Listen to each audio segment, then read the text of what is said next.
మన సక్సెస్ని మనమే డౌన్ ప్లే చేసుకుంటున్నామా? హ్యూమిలిటీ, హంబుల్గా ఉండాలనే పేరుతో మనం చేస్తున్నటువంటి మంచి పనిని, లేదా మనం గతంలో చేసినటువంటి అద్భుతమైన పనుల గురించి మనమే చెప్పుకోవట్లేదా? ఒకవేళ చెప్తే ఏమనుకుంటారో, మనం చాలా బోస్టింగ్ చేస్తున్నాము, ఈగో ఎక్కువ అని అనుకుంటారో, అరగంట్ అనుకుంటారని, ఏదో అనుకుంటారని చెప్పేసి మన గురించి మనం సృష్టించినటువంటి ఆ రిజల్ట్స్ గురించి మనం చెప్పుకోవట్లేదా? అయితే ఇది ఒక సెల్ఫ్ సాబోటాజింగ్ బిహేవియర్. దయచేసి పెట్టుకోండి, ఇది ఒక self destructive behaviour.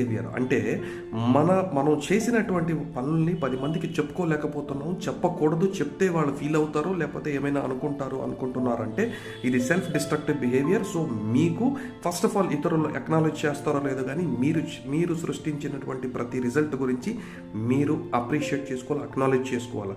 So the last question that you should ask before bed, ప్రతిరోజు కూడా ప్రతి రాత్రి మీరు అడగాల్సిన క్వశ్చన్ ఏంటి? What I'm I proud of today? ఈరోజు చేసిన పనుల్లో నేను దేని గురించి ప్రౌడ్గా ఫీల్ అవుతున్నాను? మిమ్మల్ని మీరు అడగండి. మీరు రిజల్ట్ ఏం చెప్పక్కర్లేదు, మీ మైండ్ దాని గురించి ఆలోచిస్తుంది. మీ self worth, self esteem, self respect increase అవుతుంది.